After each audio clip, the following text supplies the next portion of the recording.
Hello friends, एक बार फिर से स्वागत है मेरे इस यूट्यूब चैनल पर। सो फ्रेंड्स, आज हम लोग झारखंड के एक और ज़िला गोड्डा के विषय में अध्ययन करने जा रहे हैं। तो फ्रेंड्स, उसका देखिए, ये झारखंड का मैप है। इसमें गोड्डा कहाँ पे है, देखिए। इसको झारखंड का उत्तर पूर्व बोला जाता है, नॉर्थ ईस्ट।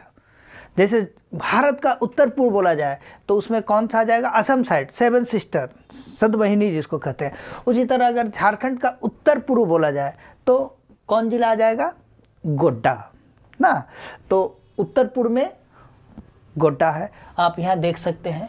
तो ये जो गोड्डा है, अगर इसकी चौहद्दी की बात करें यानी बाउंड्री लाइन की बात करें तो इसके उत्तर में कौन सा है, ये उत्तर में ये बिहार हो गया। बिहार का उत्तर में भागलपुर जिला इस जगह है। और अगर पूरब में बात किया जाए, पूरब में तो ये साहेबगंज और पाकुड़ है पूरब में। और पश्चिम में अगर बात किया जाए तो यहाँ पे भागलपुर और बांका है, बांका जिला बिहार का। और दक्षिण में अगर बात किया जाए तो ये दुमका है। तो मोटे तौर पर इतने ही हम लोग जान पाए हैं कि बिहार का दो जिला, यानी उत्तर में भागलपुर और जो पश्चिम है वहाँ पे भागलपुर और बांका को भी ये कवर करती है। और पश्चिम में बात किया जाए तो झारखंड के दो जिला साहेबगंज और पाकुड़ को ये टच करता है, और दक्षिण में दुमका को ये टच करता है।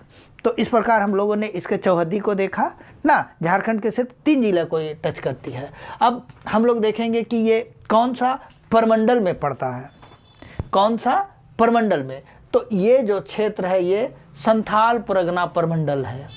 संथाल परगना परमंडल के अंतर्गत में गोड्डा एक जिला है, संथाल परगना परमंडल का। तो ये संथाल परगना परमंडल में देखने से ही पता चल रहा है कि सबसे बड़ा जिला कौन है, दुमका। क्षेत्रफल की दृष्टि से सबसे बड़ा जिला दुमका, लेकिन जनसंख्या की दृष्टि से आप देखिएगा तो सबसे बड़ा जिला देवघर हो जाता है। और सबसे छोटा जिला कौन है, पाकुड़। यहाँ पे क्षेत्रफल की दृष्टि से सबसे छोटा कौन है, पाकुड़। तो इस प्रकार हमने देखा कि ये जो गोड्डा है ये कौन सा परमंडल में आ रहा, संथाल परगना परमंडल में आ रहा।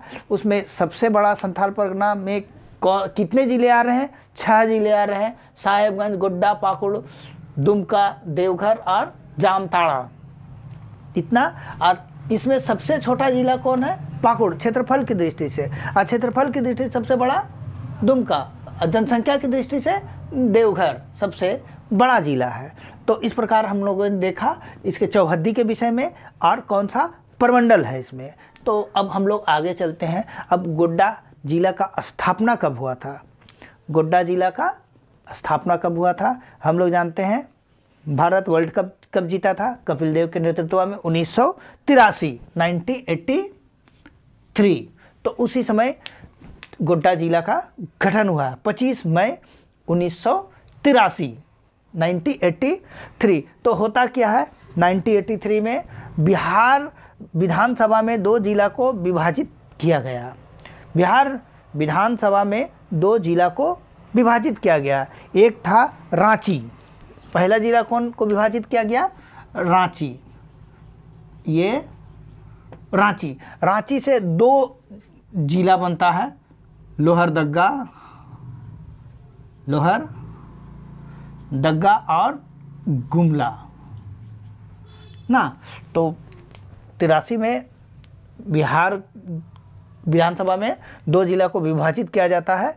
और 2 जिला में एक रांची को विभाजित किया जाता है और एक संथाल परगना को जब विभाजित किया जाता है तो इसमें गोड्डा, साहेबगंज और देवघर, इसमें 3 जिले आते हैं। तो उसी क्रम में गोड्डा भी एक नया जिला के रूप में अस्तित्व में आता है। तो स्थापना 25 में 1983, ठीक है। ये उससे पहले संथाल परगना का हिस्सा था ना। अविभाजित बिहार के 55वें जिले के रूप में अस्तित्व में आता है। ये कौन से जिले, 55वां जिला अविभाजित बिहार का। बिहार के समय से ही झारखंड का ये जिला है, इतना जानना है हम लोग को। अब ये तीनों चीज़ हो चुका है। अब अनुमंडल की हम लोग बातें करते हैं। तो यहाँ पे 2 ही अनुमंडल है, एक महागामा और दूसरा गोड्डा। महागामा और गोड्डा। तो गोड्डा के अंतर्गत 5 प्रखंड आते हैं और महागामा के अंतर्गत 4 प्रखंड आते हैं। तो अगर गोड्डा के अंतर्गत प्रखंडों को देखा जाए तो पोड़ैया हाट है, सुंदर पहाड़ी है, गोड्डा है, पत्थरगामा है, बसंत रॉय है। ये 5 प्रखंड हो गया गोड्डा के अंतर्गत। महागामा के अंतर्गत अगर आते हैं तो महागामा, मेहरमा और ठाकुर गुंगती आ जाता है।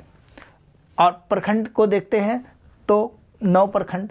अब 2 प्रखंड तो ऐसे ही याद हो गया, गोड्डा और महागामा। तो इस प्रकार हम लोग अब याद करते हैं कौन कौन सा प्रखंड है। तो सबसे पहले अगर हम लोग देखते हैं कि कौन कौन सा प्रखंड देखते हैं, पत्थरगामा को देखते हैं।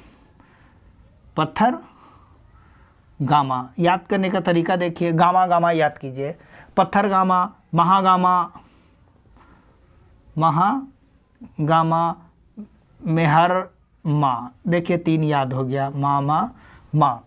अब इस सब को कैसे याद करेंगे? तो ये पत्थरगामा को याद करने का बहुत ही अच्छा तरीका है कि यहाँ पे एक मंदिर है पत्थरगामा में, योगिनी शक्ति मंदिर। योगिनी शक्ति मंदिर, योगिनी देवी का मंदिर भी।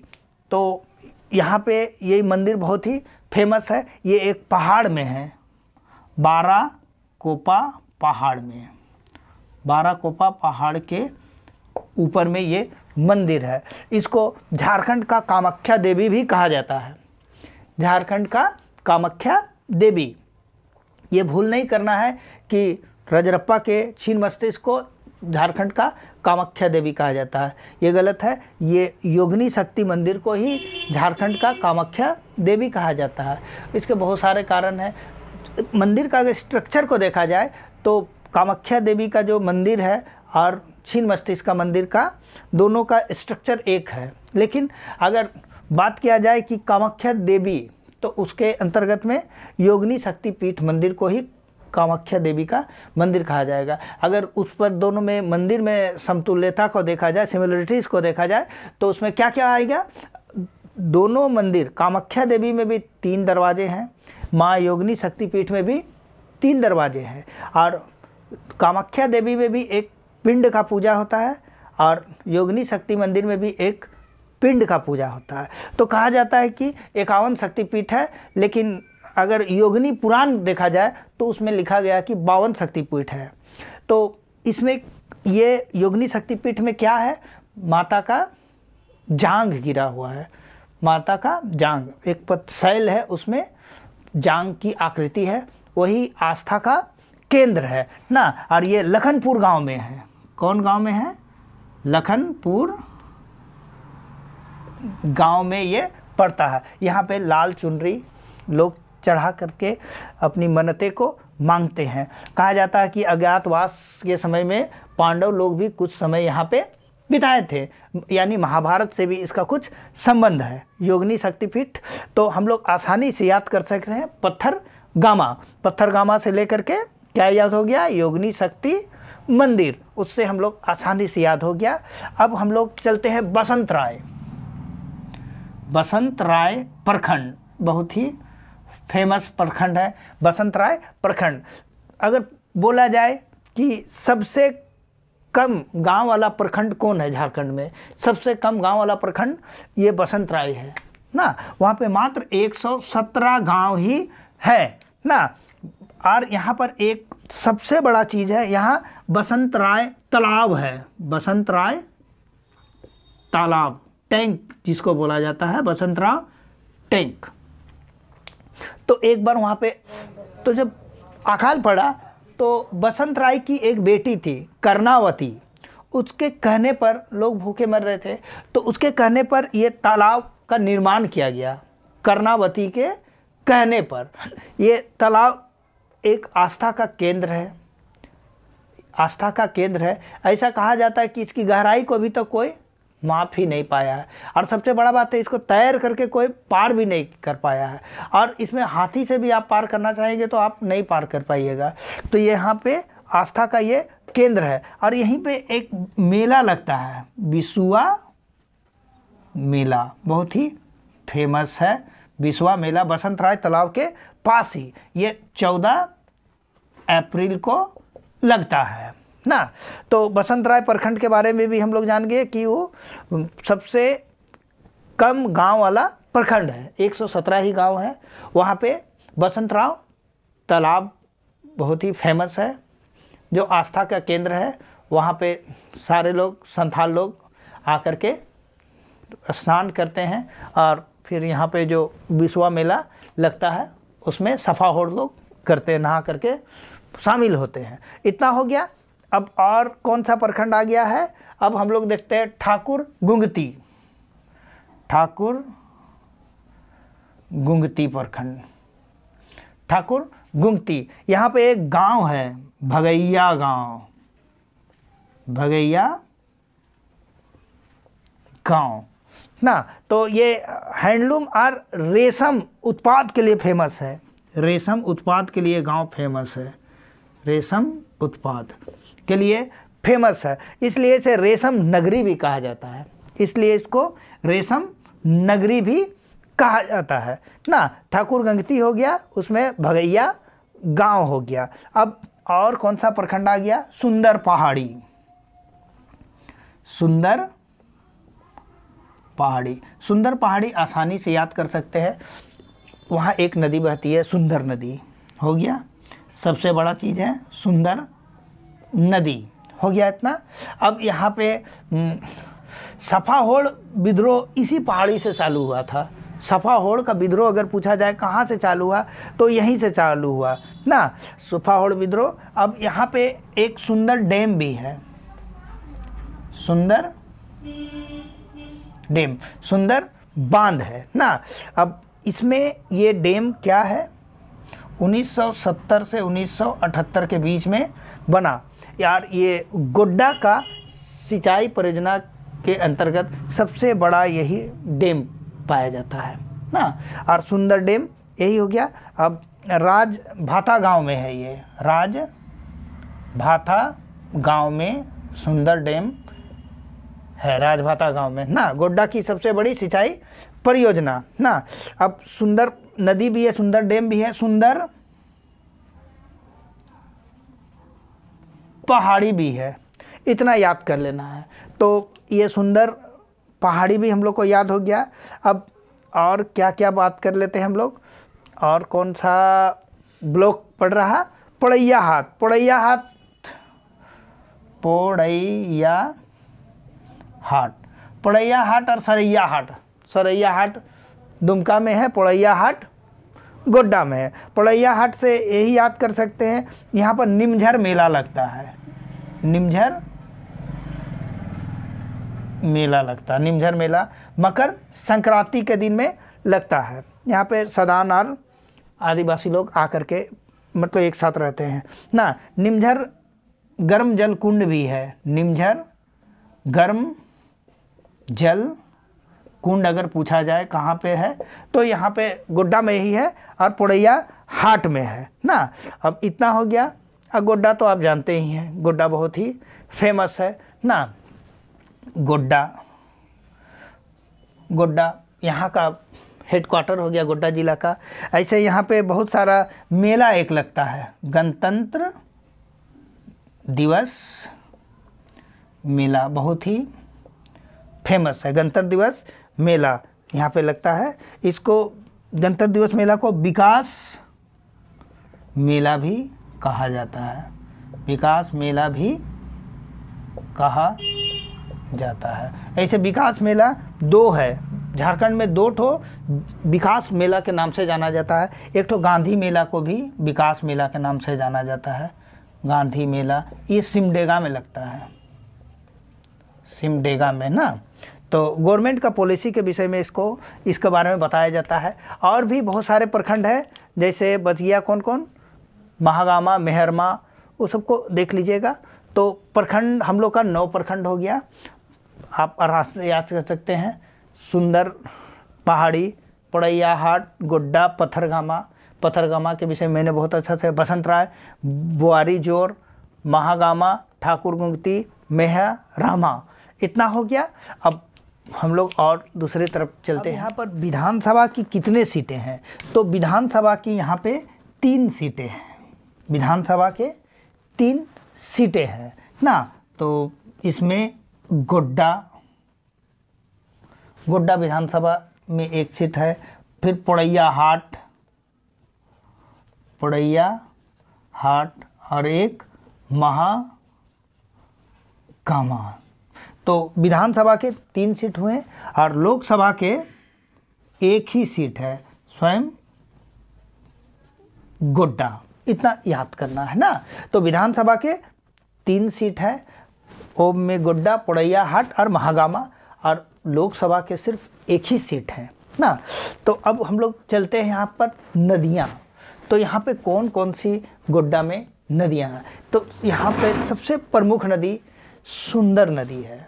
वो इस तरफ से जाती है और सुंदर पहाड़ की ओर जाती है ना। इसमें सुंदर डैम है। सुंदर नदी को यहाँ पे पवित्र नदी माना जाता है। इसे छोटी गंगा के नाम से भी जाना जाता है ना। तो सुंदर नदी यहाँ की सबसे इस जिला की प्रमुख नदी है। अब बांसलोई नदी गोड्डा से ही ये निकलती है, बांस पहाड़ी से।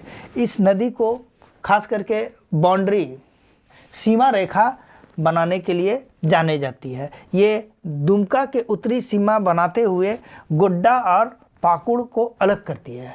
दुमका के जो उत्तरी सीमा को बनाती है और गोड्डा और पाकुड़ को अलग करते हुए ये मोररिया रेलवे स्टेशन में गंगा से मिल जाती है बांसलोई। कजिया नदी भी यहाँ की एक प्रमुख नदी है, जिसे लाइफ लाइन ऑफ गोड्डा कहा जाता है, कजिया नदी को। और ये कहाँ से बहती है? सुंदर पहाड़ी के ढलानों से कलाती हुई बहती है। ये जो भी नदियाँ हैं, ये बरसाती नदी है और बालू उत्खनन के कारण मतलब ये प्राय मृत प्राय हो चुकी है ना। तो सुंदर नदी यहाँ की मुख्य नदी, इतना जानना है। बांसलोई नदी भी है जो बांस पहाड़ी से निकलती है, गोड्डा में ही इसका ये है ना। तो अब इसका नाम गोड्डा कैसे रखाया? तो ब्रिटिश काल में गोडाउन बनाया गया था, ब्रिटिश काल में गोडाउन। तो ये यहीं से ये गोड्डा नाम चालू होता है। होता क्या है कि ये जो क्षेत्र है काफ़ी वनाच्छादित क्षेत्र है, वन से भरा पड़ा है। यहाँ पे खासकर संथाल जनजातियों का बसाव है और पहाड़िया जनजाति का बसाव है। तो यहाँ पे जो भी ट्राइबल्स हैं वो बहुत ही गरीब थे, लेकिन अंग्रेज़ को क्या चाहिए? टैक्स चाहिए। तो यहाँ पे वो लोगों को टैक्स नहीं मिल पाता था, इसलिए इस जगह में गोडाउन बनाने लगे हैं। गोडाउन बनाए थे, उसी से ये इसका नाम गोड्डा रखा गया ना। तो इतना हुआ। अब बहुत सारे फेयर मेला लगते हैं। तो मेला के विषय में मैंने बताया, गणतंत्र दिवस मेला इससे पहले गोड्डा में लगता है, बताया। इसको विकास मेला भी कहते हैं। विकास मेला झारखंड में 2 है ना, और उसका बारे में मैंने बता दिया था, उसको देख लीजिएगा। निमझर मेला के बारे में बता दिया था, मकर संक्रांति के दिन में लगता है। बिसुआ मेला 14 अप्रैल को बसंतराय प्रखंड में लगता है। सफाहोड़ लोग सबसे पहले यहाँ नहाते हैं। उसके बाद जो बसंतराय टैंक है, तालाब है, जो 50 एकड़ क्षेत्र में फैला हुआ है ना। कर्णावती के कहने पर बसंतराय ने यहाँ पे बनाए थे। तो इस तालाब पे नहाते हैं। और ये संथाल और क्या बोलेंगे, सदानों का मिलन का एक जगह है माना जाता है ना। तो 3 ही मेला है, गणतंत्र दिवस मेला, निमझर मेला और बिसवा मेला। इसके विषय में मैंने इससे पहले भी जिक्र कर चुका हूँ। हिस्टोरिकल फैक्ट में जो गोड्डा का इतिहास है पाषाण युग से जुड़ा हुआ है। पाषाण युग के बहुत सारे यहाँ पे औजार, तीर, हथौड़े, कृषि उपकरण, पत्थर के औजार की प्राप्ति हुई है। वो सब दर्शाता है कि ये यहाँ पे पाषाण युग से संबंधित है ना। तो एक मेगास्थनीज का पुस्तक है इंडिका, मेगास्थनीज का इंडिका पुस्तक है।